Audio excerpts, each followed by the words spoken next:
Alfa-Xrom artıq çəkidən azad ol.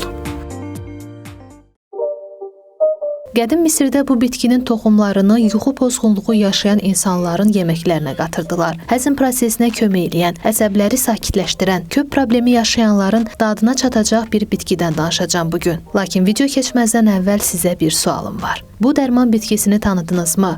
Ondan heç müalicə vasitəsi kimi istifadə etmisinizmi?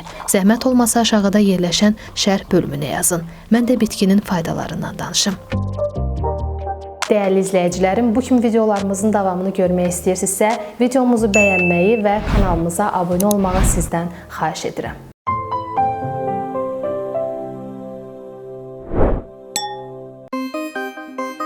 Bəli, hər birinizin yaxından tanıdığı cirə bitkisidir. Qiyməti ucuz, lakin faydası saymaqla bitməyən bu bitkinin müalicəvi təsirləri nələrdir? Hansı xəstəliklər zamanı bizim köməyimizə çatır? Gəlin bu haqda məlumat verim. Həzm prosesini asanlaşdırır. Qusma, ürək bulanma, ishal, qarın ağrısı, qaz problemi, spazm yaradan köp, qastrit kimi həzm sistemi narahatlıqlarında orqanizmin köməyinə çatır. Bundan əlavə, iştah artırıcı kimi də məşhurdur. Yatmazdan əvvəl cirə çayı içmək yuxu rejiminin normallaşmasına kömək eləyir. Bronxit, asma, öskürək zamanı cirə viruslar əleyhinə cəngavər kimi döyüşə girir. Antimikrob xüsusiyyətinə malik bitki immuniteti gücləndirir, orqanizmi mikroblardan təmizləyir. İnanclara görə cirə doğuş prosesini asanlaşdırır, ana südünü artırır. Lakin hamilələr və süd verən analar bitkidən istifadə etməmişdən əvvəl həkimlə məsləhətləşsələr daha yaxşı olar. Çünki bitki tərkibli məhsullar hamiləlik zamanı istifadə olunan dərmanlarla əks təsir göstərə bilir. Bu bitkinin dəmləməsi ilə qarqara etmək ağız boşluğundakı iltihablanmanı azaldır, ağızdakı pis qoxuları yox eləyir, diş ağrısını güclənməyə qoymur. Köpdən əziyyət çəkənlərin bu bitki çox işinə yarayır. Uşaqlarda qaz çıxarmaq üçün cirədən faydalana bilərsiniz. Təbii ki, pediatr məsləhətindən sonra. Cirə qadınlarda aybaşı ağrılarını azaldır, aybaşını nizamlayır, ağrı-kəsici təsiri sayəsində revmatizma və oynaq ağrılarını da azaldır, qan təzyiqini nəzarətdə saxlamağa kömək eləyir, orqanizmin daxilindəki yağ hormonlarına təsir edərək metabolizmanı sürətləndirir. Buna görə də pəhriz proqramlarında cirəyə rast gələ bilərsiniz.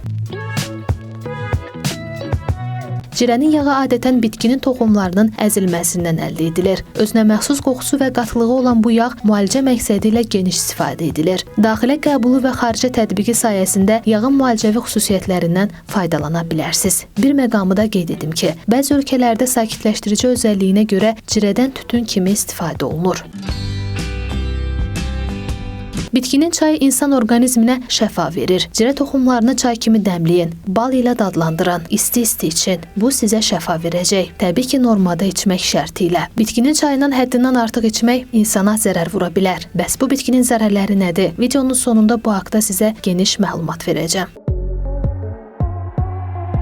Cirə çayı spazmları və ağrıları yox etməkdə mahirdir. İshal və mədə ağrıları zamanı orqanizmdə rahatlıq yaradır, sinirləri gərginlikdən xilas eləyir. Çay kalsium, dəmir, sink və maqnezium ilə zəngindir. O həzm problemlərini həll eləyir, ağız boşluğu sağlamlığını isə çox yaxşı qoruyur. Müasir tipdə cirə qan azlığı və nəfəs darlığında, immun sistemini qorumaq üçün də istifadə olunur. Cirənin ən gözəl xüsusiyyətlərindən biri göbələk əleyhinə istifadə olunmasıdır. Ağciyərlərdə göbələk xəstəliyi zamanı inqalyasiya üçün cirənin efir yağından istifadə edilir. Ümumiyyətlə, göbələk problemindən əziyyət çəkirsinizsə, bu bitkinin çayından da istifadə edə bilərsiniz.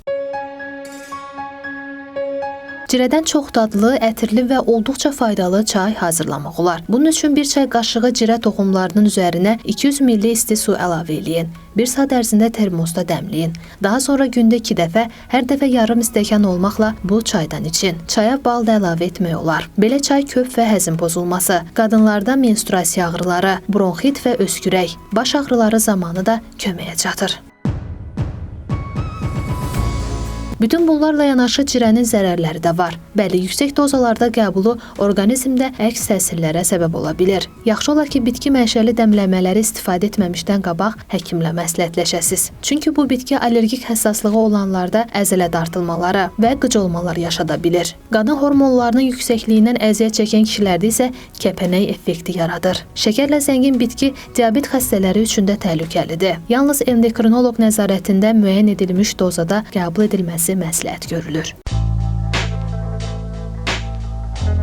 Yuxu gətirici xüsusiyyəti sayəsində rahat yuxu bəxş edən cirəni körpələrə verməkdə tələsməyin. Versəniz belə kiçik dozada olmasına diqqət eləyin. Bir də əgər sükan arxasında əyləşəcəksinizsə, bu çayı içib yola çıxmayın. Yoxsa sükan arxasında yuxunuz gələcək.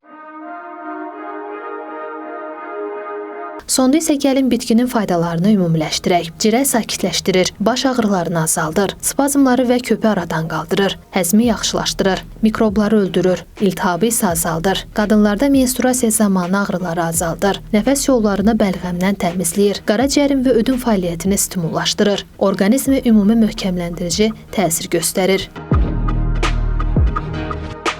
Bəli, sadaladığımız bu xüsusiyyətlər çoxlarımızın adi hesab etdiyi bu cirə bitkisində birləşib. Və sonda sizə sualım var. Dəyərli izləyicilərim, bu cür faydalı bitkilərdən müalicəvi vasitə kimi heç istifadə edirsinizmi? Zəhmət olmasa aşağıda yerləşən şərh bölümünə yazın. Bir də ki, çalışın ki, sağlam olasınız.